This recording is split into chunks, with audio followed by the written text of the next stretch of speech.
When my husband told me, I invited my ex to your brother's wedding, she's basically family.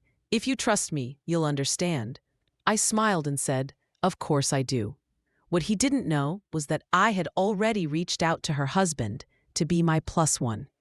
Let's just say the rehearsal dinner turned into an unforgettable evening for all the right reasons. If you trust me, you'll get why I invited Hannah to Adam's wedding, Elijah announced casually during Sunday dinner. It came right between my mother passing the potatoes and my father pouring his third glass of wine. My brother Adam's fork froze midair. My soon-to-be sister-in-law, Claire, kicked me gently under the table. Hannah, your ex-girlfriend? Adam asked slowly. To my wedding? The one next month? She's basically family, Elijah replied, calmly cutting his chicken, like he hadn't just dropped a bomb. You remember how close we all were? No one did, but I watched my husband spin an elaborate lie while my family sat in shock, and I heard myself say, of course, honey, I understand completely. He didn't realize that I had already saved the number of Hannah's husband, Isaac Morrison, in my phone the day before. Before we go further, if you believe betrayal should be exposed and truth deserves to win, consider subscribing. It's free and helps others find these stories. Now back to how this unfolded. The discovery had been purely accidental. On Saturday morning, while searching for a yoga studio in Tribeca, Hannah Morrison's Instagram appeared in my suggestions. The same Hannah, Elijah's ex, who'd supposedly moved to Seattle 3 years ago for a tech startup. But her posts told a different story. Brunches in Soho, runs in Central Park, and a wedding photo from 2 years ago, tagged 2 years with my forever, with a man named Isaac Morrison, a real estate developer. My mother recovered first, though her smile looked painted on. Hannah? I'm not sure I remember. Of course you do, Elijah interrupted, reaching for more green beans. She helped organize your charity auction for the library. That was false. My mother had never organized any charity auction, only volunteered. She'd been my friend before dating Adam. She knew all the history. She knew Hannah had been out of Elijah's life long before I entered it. My father cleared his throat. Well, if she's important to you both? She is, Elijah said firmly, finally locking eyes with me. There was something new in his expression, not quite a challenge, but close. Right, Esther? The right answer was no. The right thing was to question why he'd invite his ex to my brother's wedding. But instead, I smiled and passed him the butter. Whatever makes you happy, sweetheart. Adam set his fork down. I don't remember ever meeting any Hannah. You were probably away at college, Elijah replied smoothly, too smoothly. He'd rehearsed this. She was around a lot back then. It was absurd. Adam studied at Columbia, only 40 minutes away, and was home almost every weekend. If Hannah had been around, he'd have known. But Elijah kept going, adding layers to his fabrication. She knows all the family stories, he said, chuckling. Remember that time at the shore house? 4th of July? We'd never had a shore house.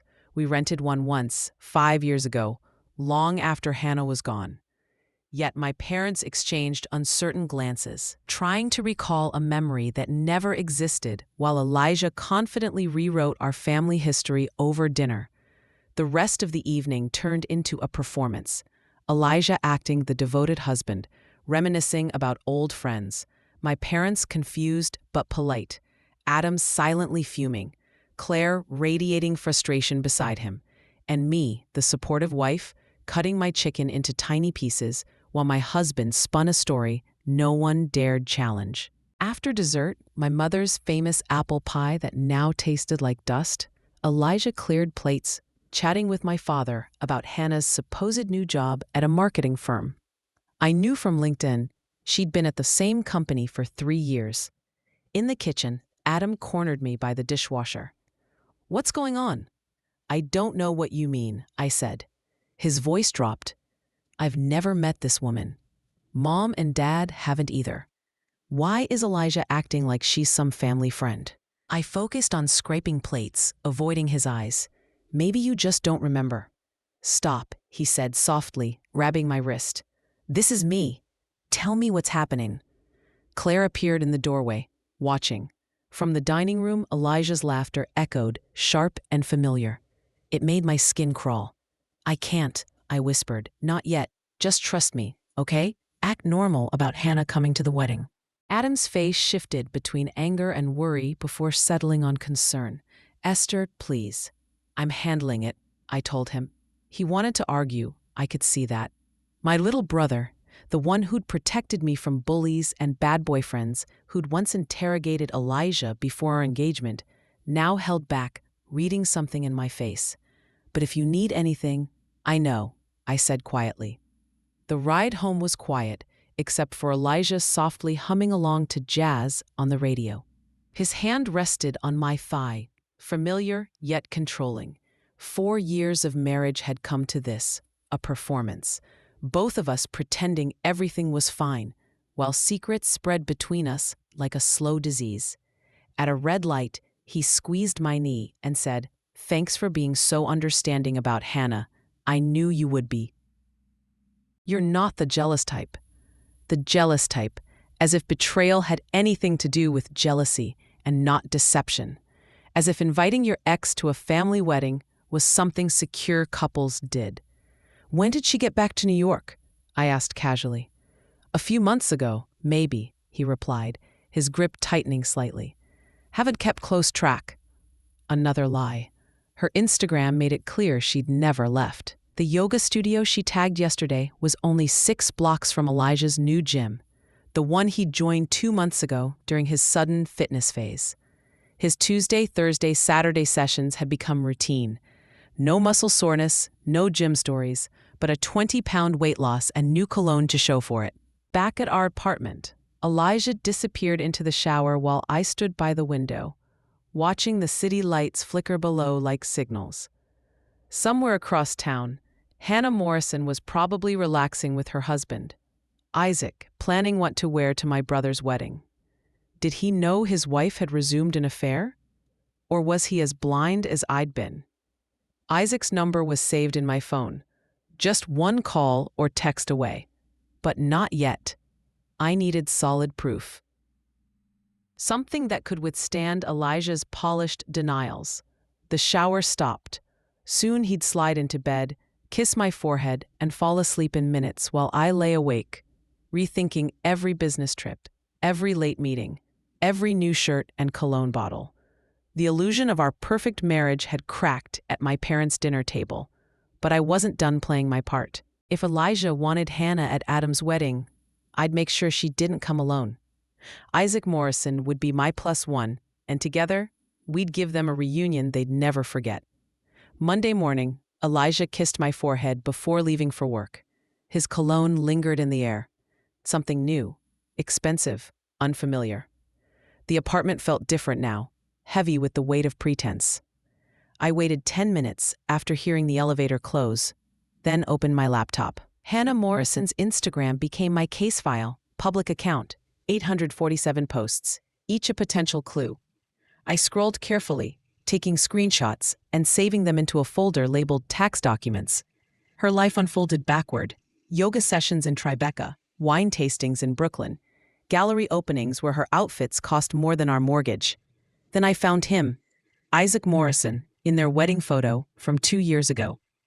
Tall, broad-shouldered, with the weary eyes of someone who worked too much, tagged as a real estate developer. His personal profile was private, but his company page, Morrison Properties, was public. While browsing his company's updates, my coffee went cold. Their conference schedule listed the Boston Real Estate Summit from March 15th to 17th, the exact weekend Elijah claimed to have an emergency investor meeting in Boston. I remembered his video call that weekend, the brief glimpse of the hotel lobby, the Marriott Copley Place, the same venue listed on Isaac's company page. My hands trembled as I compared details. Isaac's 9 a.m. post about morning sessions, Elijah's 9:07 a.m. text saying his breakfast meeting ran long, and Hannah's story that same morning, a coffee cup at the Marriott Lounge, her hand showing off a pearl ring that appeared right after Elijah's unexplained credit card charge. I gave myself 3 days to gather more evidence. On Tuesday, I called in sick and drove to Elijah's gym during his usual workout time. His car wasn't there, but 14 blocks away, I found it parked at a boutique hotel's valet stand. The same hotel where Hannah had posted a selfie 2 hours earlier, captioned Client Lunch. Wednesday, I checked our credit card statements for the first time. I'd always trusted him to handle finances, while I managed the household. The entries told their own story. $400 at 11 Madison Park on a night he claimed to be entertaining clients from Tokyo. The same evening, Hannah posted a date night photo. A $2,847 charge at Cartier just weeks earlier. Our anniversary was still months away.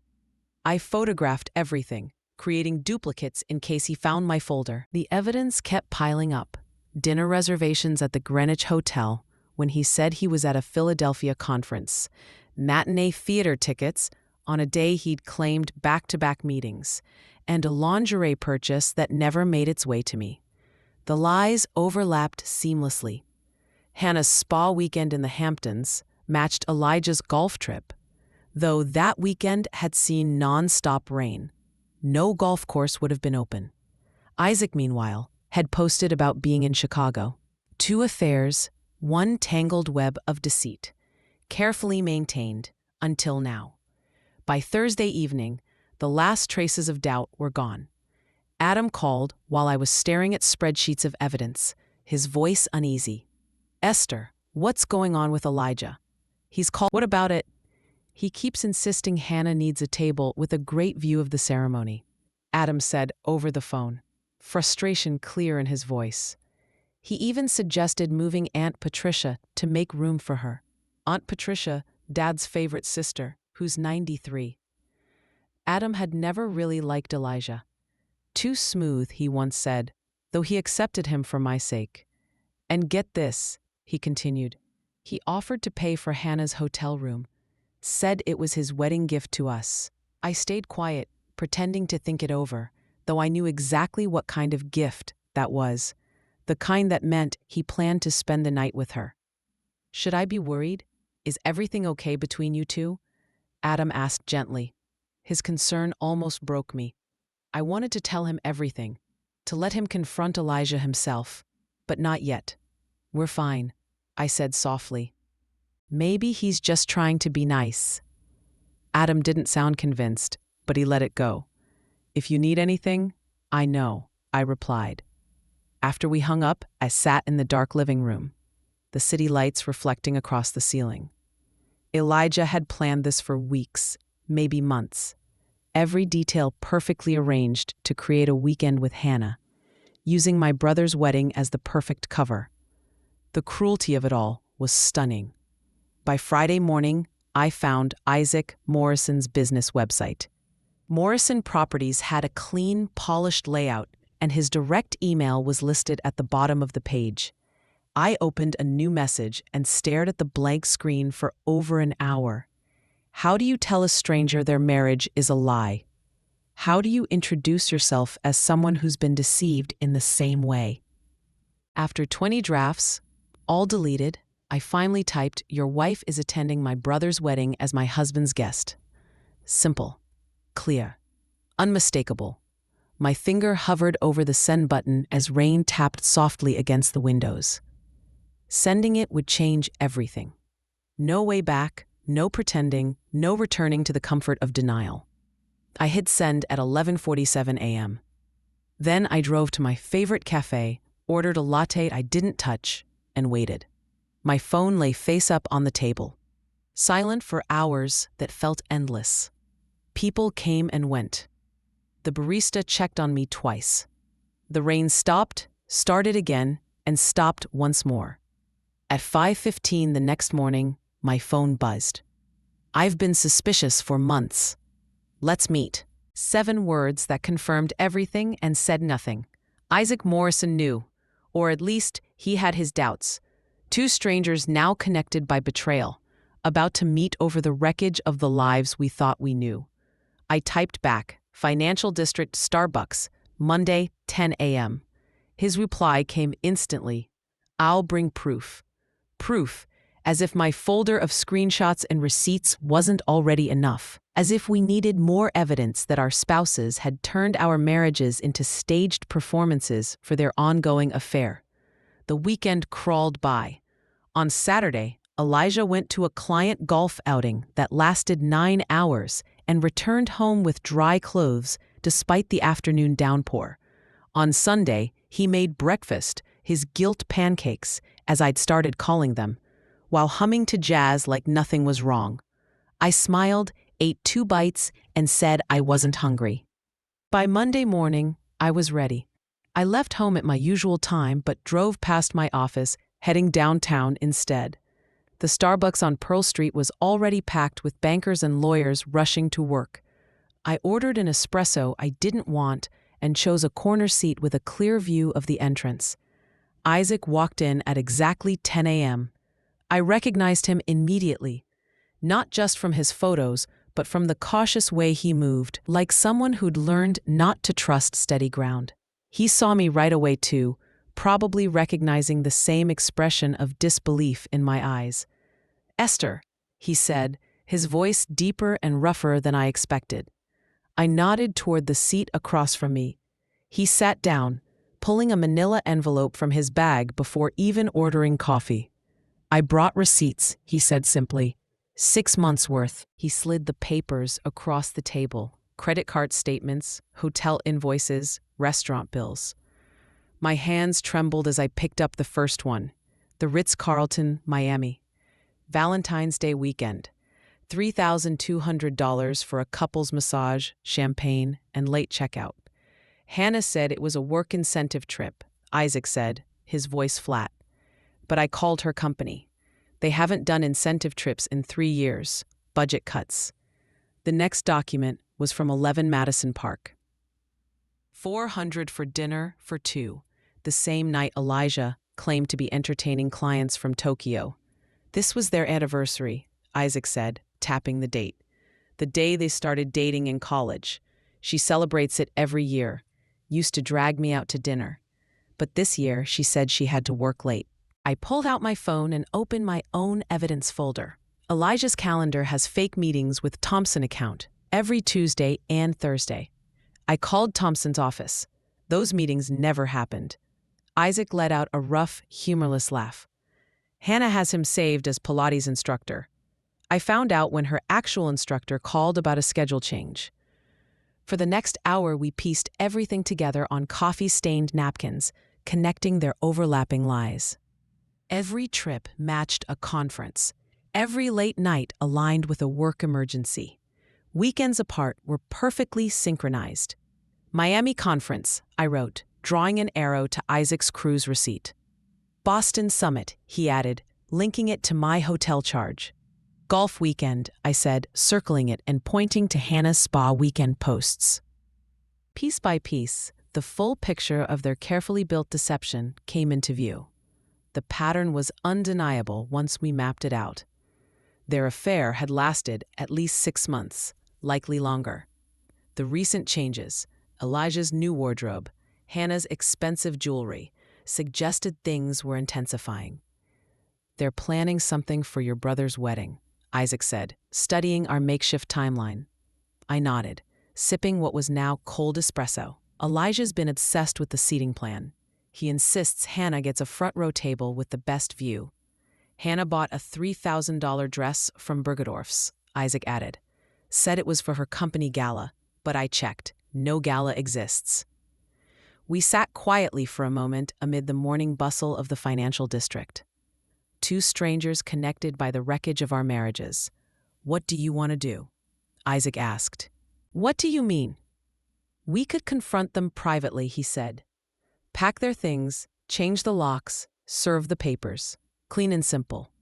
I considered it the rational path, the calm response that preserved dignity. But then I remembered Elijah lying at my parents' dinner table, drawing them into his deception. "Or," I said. A faint smile crossed Isaac's face. Or we give them exactly what they want, a wedding together. Just not how they imagined. You mean I show up as your date? You're already invited, he replied. They'll walk in expecting their secret rendezvous, and instead find us there together. Public truth. No denial, no gaslighting. It was outrageous, risky, and potentially explosive, but it was perfect. They'd never see it coming, I said, feeling resolve replace hesitation. In front of everyone, their lies laid bare. We ordered more coffee, this time drinking it as we refined our plan. Isaac would arrive after Elijah and Hannah, timed for maximum effect. No shouting, no scene, just quiet truth in formal wear. Are you sure about this? Isaac asked as we prepared to leave. Once we do it, there's no undoing it. Our marriages are done. They already are, I said firmly. We're just the last to accept it. That evening, I sat in my car outside our apartment building, watching the lit windows on the 10th floor. Elijah was home, likely cooking dinner, playing the perfect husband while texting Hannah about the weekend ahead. My phone rang. I'm sitting outside my house, Isaac said. Hannah's cooking like nothing's wrong. Kissed me when I got home, like she didn't spend Valentine's Day in Miami with your husband. Are we really doing this? He exhaled. I keep hoping maybe we're wrong. Maybe there's another explanation. The receipts don't lie, Isaac. No, he said quietly. They don't. We stayed on the line, two people sitting in separate cars, watching the facades of their lives. Living like this is destroying me, I admitted. Every morning I make his coffee, pretending I don't know. Every night I lie beside him and wonder if he's dreaming of her. Last night Hannah told me she loved me, Isaac said. Wearing the earrings he bought her. How can they separate their lies so easily? I don't know, I said. He paused. I'd rather burn it all down than keep pretending, even if we end up alone. We're already alone, Isaac, just sharing beds with strangers. He was right. The loneliness of deceit was heavier than the idea of being alone. At least solitude came with self-respect. Saturday's rehearsal dinner, I said. Lou Bernadine at 7. I'll come at 7:30, give them time to settle in. What if we're making a mistake? His soft laugh carried through the line. Then at least it'll be ours, not theirs. After hanging up, I sat watching Elijah's shadow move across the window. In 5 days, everything would change. The lie would finally break, replaced by whatever truth followed. Terrifying, but necessary. Inside, Elijah stood in the kitchen wearing an apron, something I hadn't seen in 2 years. The smell of garlic and rosemary filled the air. He was cooking chicken piccata, my favorite, the dish he'd made on our 3rd date when I'd fallen for him. Perfect timing, he said, focused on the pan. Dinner's almost ready. Open that Pinot Grigio in the fridge. 5 days until the rehearsal dinner, and suddenly he'd transformed into a movie version of a devoted husband. I opened the wine with steady hands, even as my mind screamed. This was guilt cooking. Every perfectly placed caper, an attempt to balance his conscience. What's the occasion? I asked, handing him his glass. Do I need one to cook for my beautiful wife? The word beautiful caught in my throat. He hadn't called me that in months. Now, with Hannah's arrival near, I was suddenly visible again. Wednesday brought flowers, soft pink peonies from the most expensive florist in the city, the kind that costs $30 a stem. He'd forgotten my birthday last year, but now, days before his secret weekend, he remembered my favorite blooms. I saw them and thought of you, he said, kissing my cheek as I arranged them in a vase. His lips felt like a brand, marking me as the fool still pretending not to know. That afternoon, while he was at the gym, I went shopping. Not browsing, hunting. I needed armor for Saturday night, something that made me feel strong when the truth finally hit. I found it in the 3rd store, an emerald green dress, elegant and sharp, the kind that commanded presence. A reminder that even in ruin, I still had power. The color perfectly matched the earrings Elijah had given me on our first anniversary, back when his gifts were still meant for me. The saleswoman held up a mirror as I turned. "Special occasion?" she asked. "You could say that. A funeral of sorts." She laughed, thinking I was joking.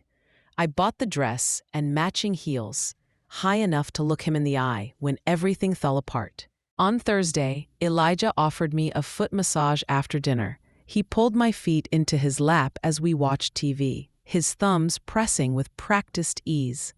His phone buzzed every few minutes on the side table.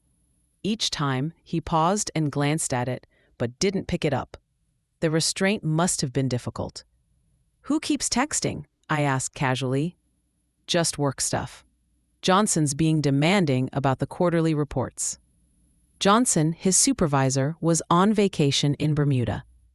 I knew that because I'd emailed him earlier in the week about a made-up dinner party. Just to confirm Elijah's lie, I discreetly snapped a photo.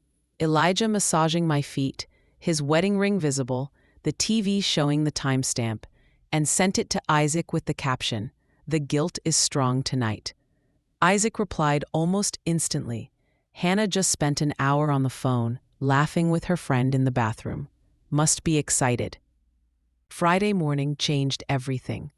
I was making breakfast when Elijah emerged in his best casual outfit, jeans that made him look younger and a polo that brought out his eyes. "I'm picking up Hannah from the airport this afternoon," he said, pouring coffee like it was routine. "Her flight lands at 3. It's on my way from the office." The airport was 40 minutes in the opposite direction. "That's nice of you," I said, flipping pancakes I knew I wouldn't eat. "She doesn't know the city anymore," he added. Another lie. Her Instagram showed her at a Soho wine bar just last night. "I'll probably show her around, help her settle into her hotel." "Which hotel?" "The Marriott, Times Square." I nodded, knowing Isaac had already confirmed she'd booked the St. Regis, the same hotel where Elijah had a mysterious credit card charge. He spent 20 minutes styling his hair, then applied cologne to his wrists, neck, and chest.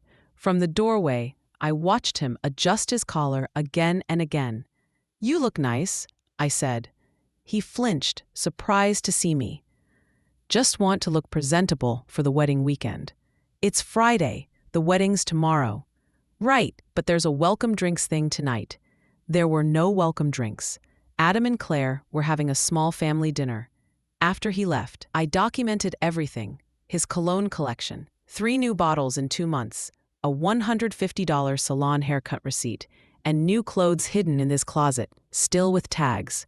At noon, I met Isaac at a park in Battery City.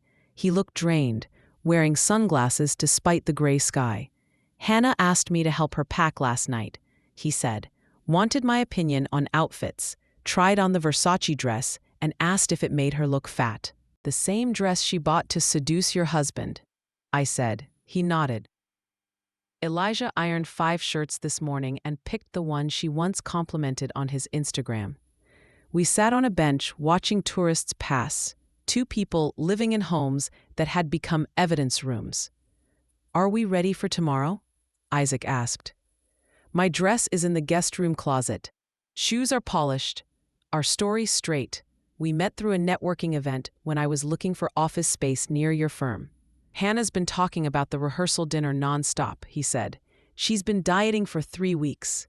Elijah even got his teeth whitened on Monday." We both laughed, the hollow kind that replaces tears. 7:30 tomorrow, Isaac said, checking his watch. "I'll wait in the lobby until they're seated. Give it 5 minutes." They'll be at the family table near the front. Perfect spot for everyone to see their faces when you walk in. We shook hands like business partners closing a deal. In a way, that's what it was. A final pact to end the performance, to stop pretending we didn't know. "Isaac," I called as he started to walk away. "What if they try to explain?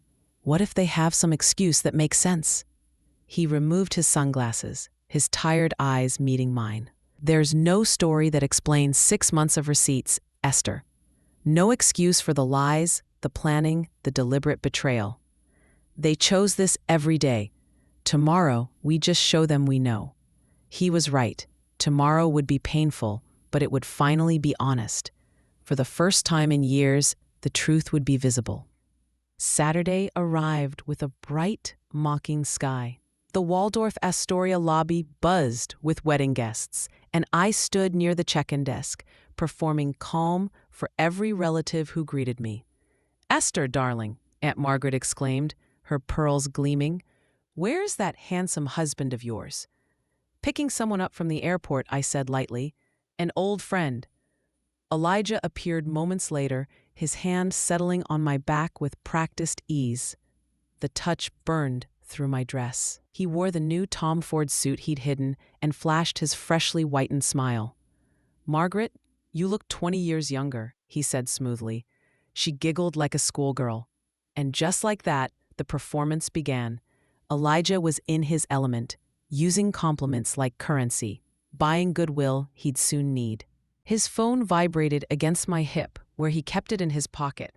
He didn't check it, but his grip on my waist tightened slightly. It was probably Hannah confirming their plans while he stood here pretending to be the devoted husband. "This hotel is just lovely," Aunt Margaret said. "Perfect choice for Adam's big day. Speaking of which, where is your brother?" "Probably having a nervous breakdown," I replied, noticing Elijah's jaw tighten.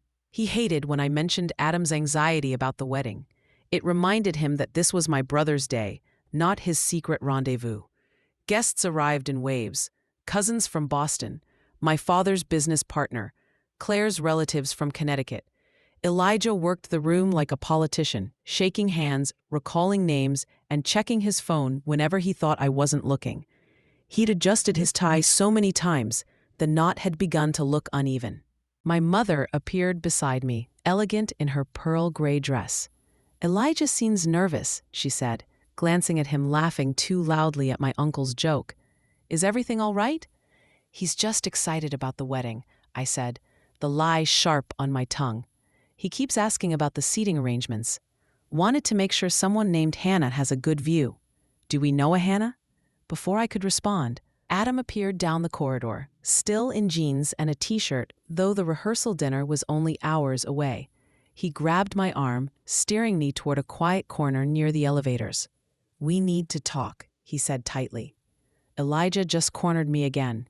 He's obsessed with this Hannah person. Offered me $500 to move her to the main family table. Had the cash ready in an envelope. "What's going on, Esther?" I looked at my younger brother, taller now, but still the same boy who once defended me from playground bullies. Tomorrow was his wedding, yet my husband was trying to use it for his affair. "Trust me," I said, squeezing his hand. "Just get through tonight. Everything will make sense soon." "Esther," he warned, "you're scaring me a little." "Good," I said softly. "Keep that feeling. You'll need it later." Claire joined us, radiant in a sundress, looping her arm through his. "Everything okay? Family drama?" "The usual," Adam muttered. Claire's sharp eyes flicked to mine. "If you need backup?" "I might," I said. "Just be ready around 7:30. By 5 p.m., I was in my hotel room, standing before the mirror in my underwear. The emerald dress hung on the bathroom door like a promise. My phone buzzed. A message from Sarah, my best friend and lifeline through this chaos. "You've got this. Channel your inner goddess. Destroy them with elegance." The makeup went on like armor, foundation smooth, eyeliner precise. My hand was steady despite the tremor in my chest. In 2 hours, the lie would end, and whatever followed would finally be real. At 6:45, I zipped up the dress. The emerald fabric transformed me into someone new. Strong, calm, ready. My phone lit up with a message from Isaac, in position in the lobby. "Hannah just posted an Instagram story from her Uber. She's wearing the Versace. Elijah left 10 minutes ago to get her," I replied. "See you on the other side." One last look in the mirror. The woman staring back wasn't the naive wife who'd smiled through Sunday dinner lies. She was someone else. Someone who'd gathered evidence like ammunition and chosen truth over comfort. The elevator ride felt endless, each floor counting down to detonation. The lobby was quiet. Most guests had already gone to dinner or were getting ready. My heels clicked across the marble as I walked through. Heads turned. The emerald dress was doing its job. Lou Bernadine's private dining room glowed with soft light and flowers. My parents were arranging place cards with their usual precision. "Darling, you look stunning," my mother said brightly. "That dress, just perfect." "Thanks, Mom." I picked up the card marked Hannah, placed exactly where Elijah had paid for it to be. Everything looked flawless. A waiter handed me champagne, but I didn't drink. Not tonight. I needed every thought sharp, every reaction controlled. By 7:05, relatives began arriving. Claire's parents, my uncle from Philadelphia. I made polite small talk about the weather and the wedding, avoiding the truth waiting to unfold. At 7:10, my phone vibrated again. "They just walked in together," Isaac wrote. "His hand is on her back. They're laughing." I typed back, "Incoming." Then I positioned myself with a clear view of the entrance, champagne glass in hand. Smile steady. The moment was inevitable now, gravity pulling everything toward impact. The door opened. Elijah entered first, glowing with the confidence of a man who believed he'd gotten away with everything. Behind him came Hannah, in her Versace dress, blonde hair flowing over bare shoulders, the image of the kind of woman men ruin lives for. They moved through the room like a pair, her hand brushing his arm, his guiding touch unmistakably intimate. My mother's expression shifted from warmth to confusion. My father's eyes narrowed. Adam stood slowly, realizing. Elijah led Hannah straight toward me, probably thinking a quick introduction would smooth over any awkwardness, that his charm could still save him. Elijah had no idea he was walking straight into his own exposure. "Darling," he said, leaning in to kiss my cheek while Hannah watched, barely concealing her satisfaction. "This is Hannah. Hannah, my wife, Esther," I introduced. "So lovely to finally meet you, Hannah," she purred, extending a manicured hand. I took it, noticing the pearl bracelet, matching the earrings Elijah had gifted, completing the set. "Has he?" I asked lightly. "Interesting, since he's told me almost nothing about you." The door opened again. Isaac entered like he owned the room.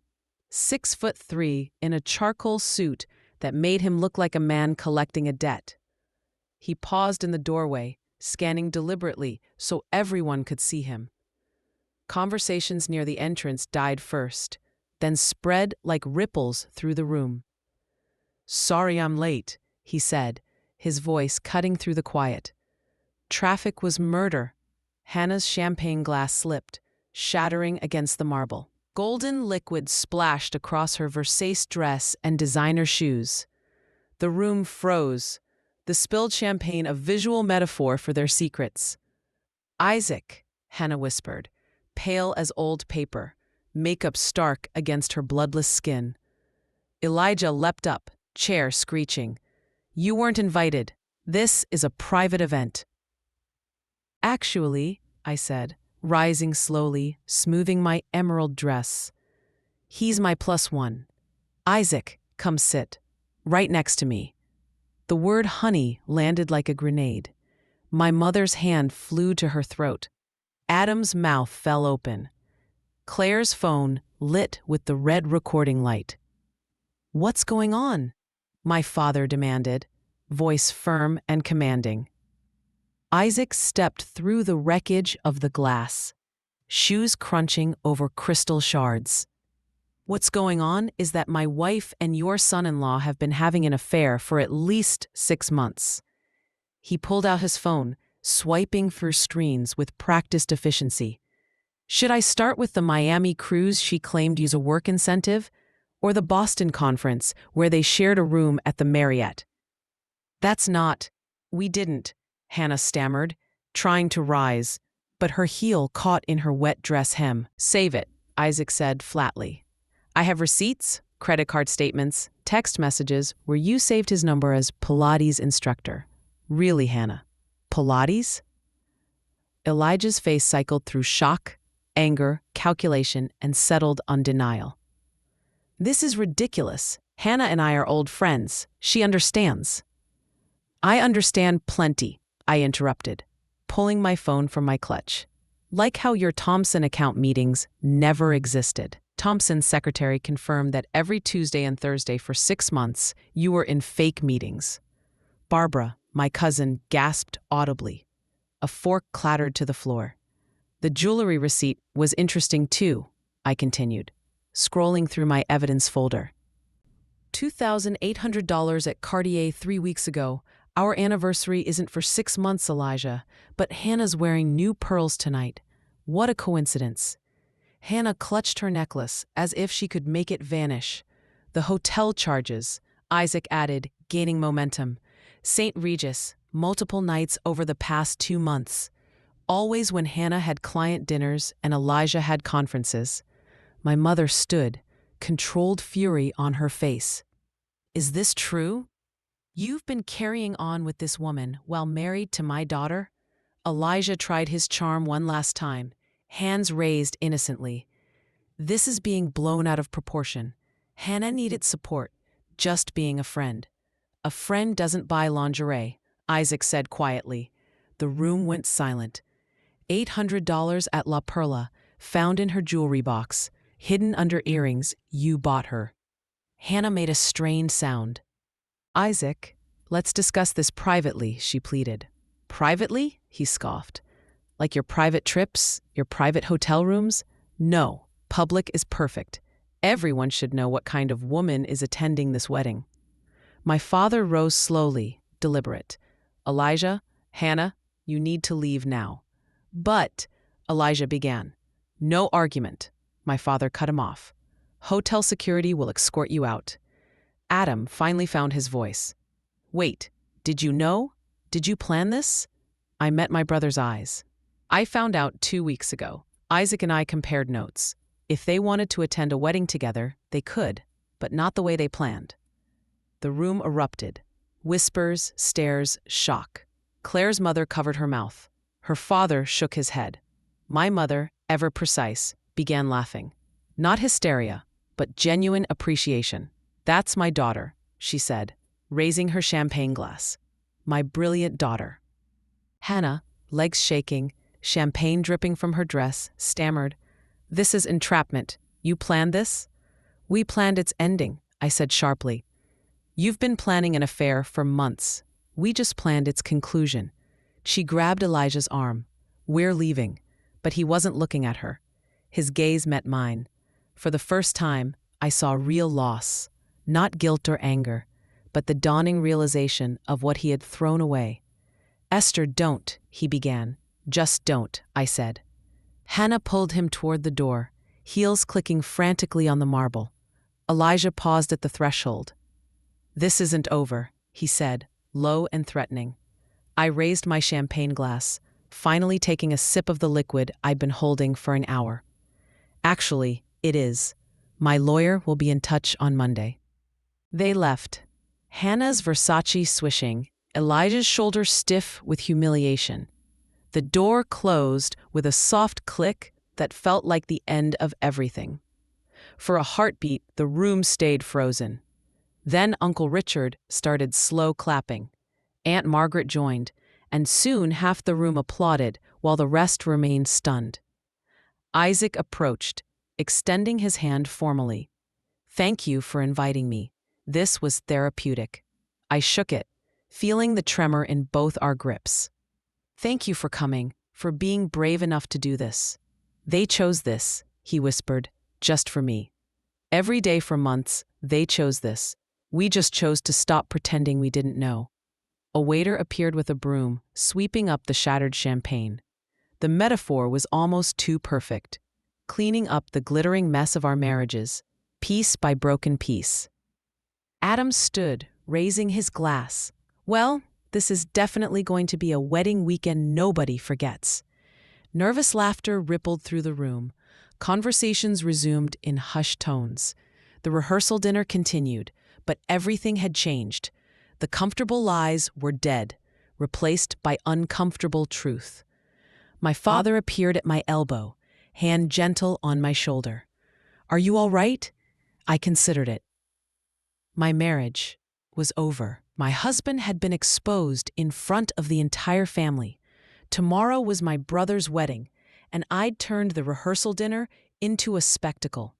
"I will be," I said, believing it for the first time in weeks. A waiter approached cautiously with the entree. "Should I serve the main course?" "Yes, please," my mother said, shoulders straightened as ever. "We're still celebrating my son's wedding tomorrow." Isaac and I ended up seated together at the family table. Empty chairs where Elijah and Hannah should have been gaped like missing teeth. Aunt Barbara leaned over, patting my hand gently. "I never liked him," she whispered. "Too much cologne. Men who wear that much are hiding something." Uncle Richard raised his whiskey to unexpected entertainment and family members with backbone. The toast rippled through the room. Glasses lifted with varying degrees of enthusiasm. Some relatives looked scandalized, others thrilled. My grandmother, 91 and sharp as ever, cackled from her wheelchair.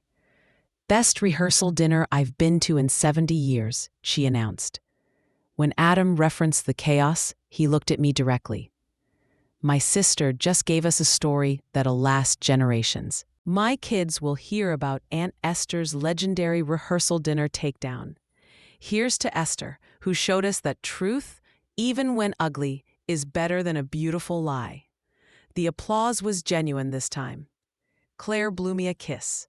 My father squeezed my shoulder silently. At 10 o'clock, as guests began leaving, my father pulled me aside. "I'm proud of you. That took courage. Don't worry about lawyers. I'll cover whatever you need." Sunday dawned bright and perfect, the kind of day that makes you believe in fresh starts. I stood in my bridesmaid dress, soft lavender chosen by Claire months ago, watching her and Adam exchange vows in the hotel garden. No empty chairs, no unwanted guests.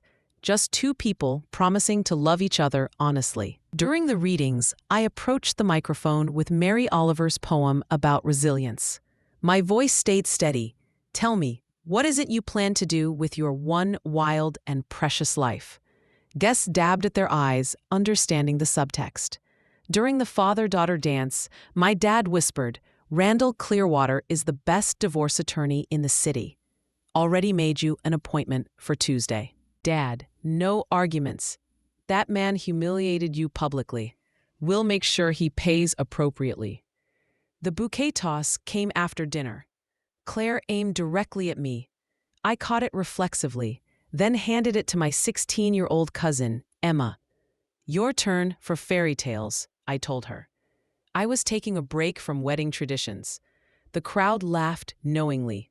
The story had already spread through the reception like wildfire. Elijah's absence was explained in whispers, each retelling adding details, some true, some exaggerated. My phone buzzed during the cake cutting. 27 messages, mostly unknown numbers. Then I saw Hannah's Instagram post shared by a mutual acquaintance, a reminder that people you trusted can be toxic. When someone's ex can't let go and orchestrates elaborate scenes to embarrass you, their true character shows. The choice was clear. Rise above the negativity and focus on my truth. The audacity was remarkable. Hannah was attempting to rewrite the story, casting herself as the victim of a jealous ex. At first, friends unaware of the truth offered heart emojis and sympathetic comments. Then Isaac struck back. He posted a clear timeline on Facebook, tagging enough mutual connections to ensure visibility. February 14th, Hannah at work retreat. Receipt from Miami Ritz-Carlton for 2. March 15th to 17th, Hannah at conference. Boston hotel charges matching Elijah's stay. April 22nd, Hannah buying work clothes. Lingerie store receipt, $800.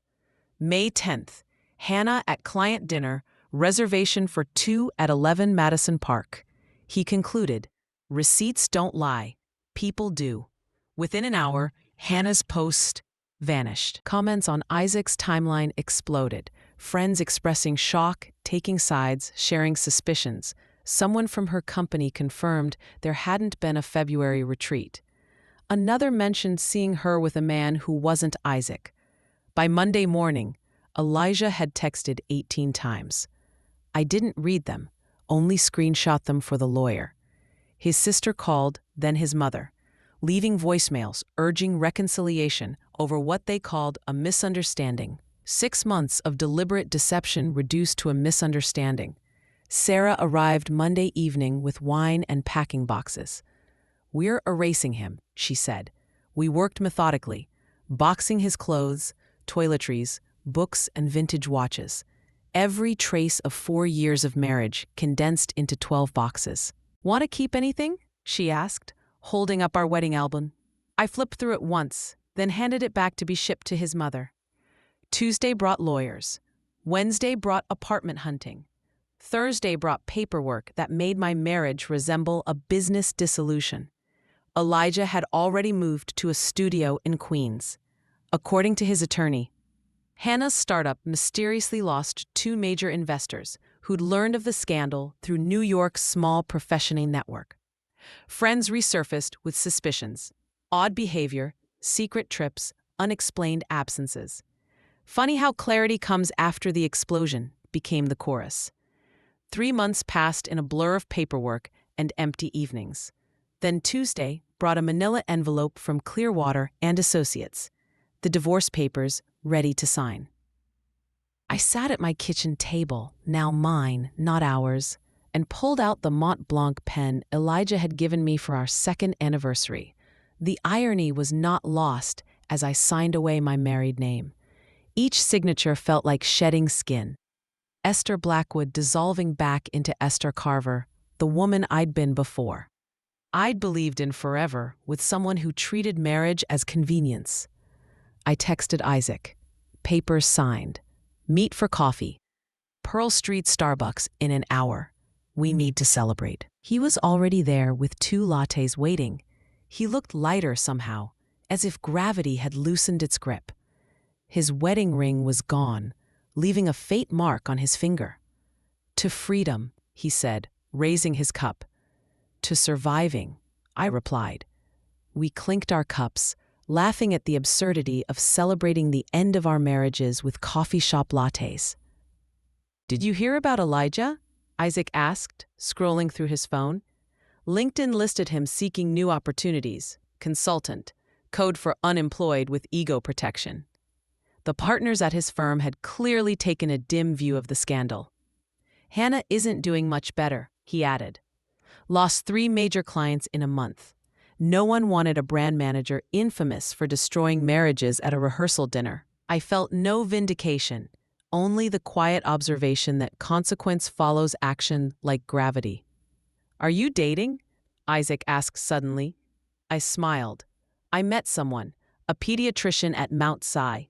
No mysterious conferences, no Pilates instructor texts. He genuinely smiled for the first time I'd seen in years. "Your turn," he said. I thought of David, the chef I met at the farmer's market 3 weeks earlier. He'd asked for my number while holding heirloom tomatoes, hand-stained purple from beets. On our first date, he couldn't hide where he'd been, fingers smelling faintly of rosemary from prep work. Maybe, I admitted, a chef. Early days. A chef's built-in lie detector. You can't fake work if you smell like garlic. We met monthly after that, same coffee shop, same corner table.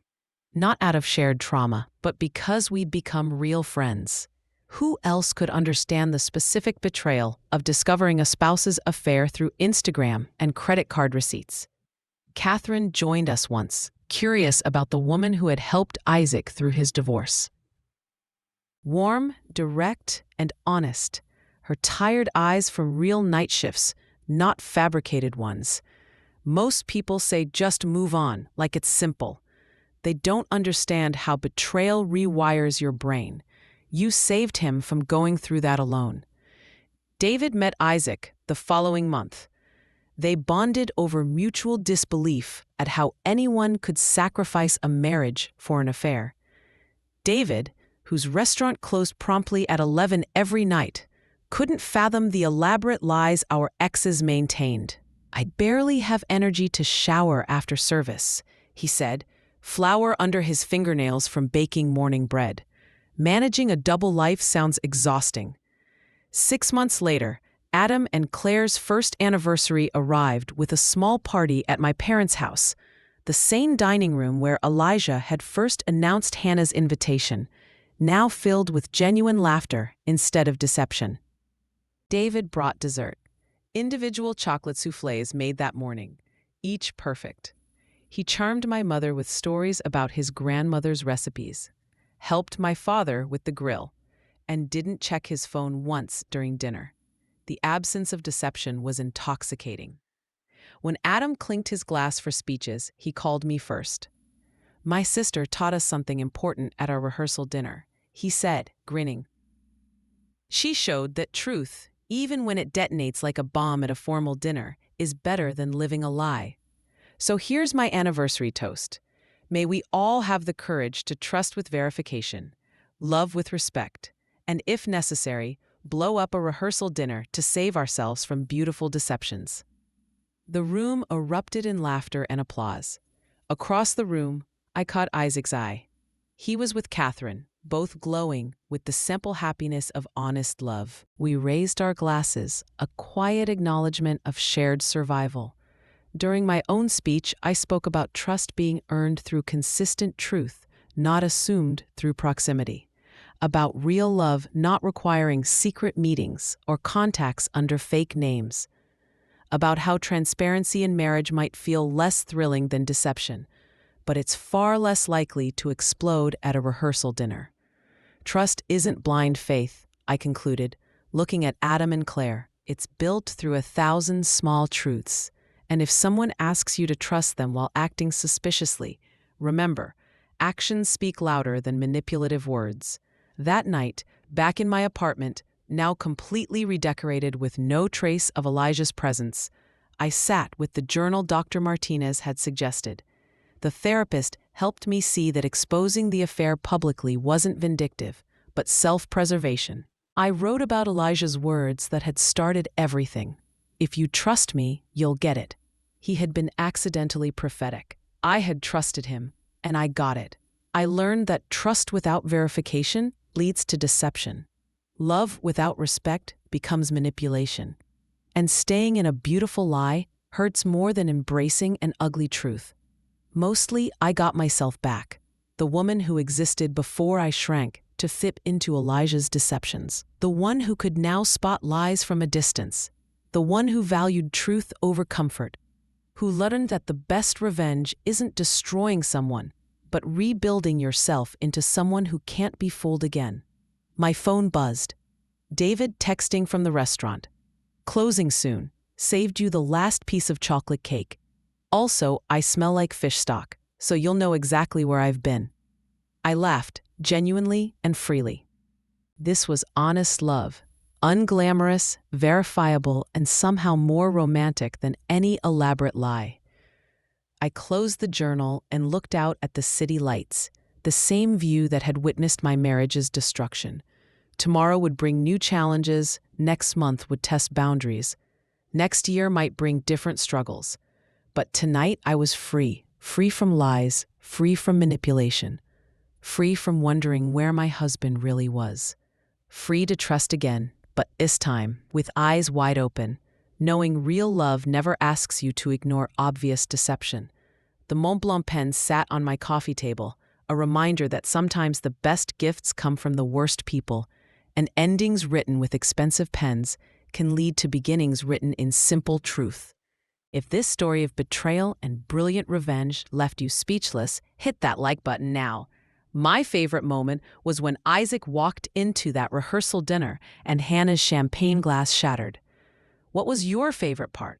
Drop it in the comments below. Don't miss more jaw-dropping stories. Subscribe and hit the notification bell so you never miss an upload.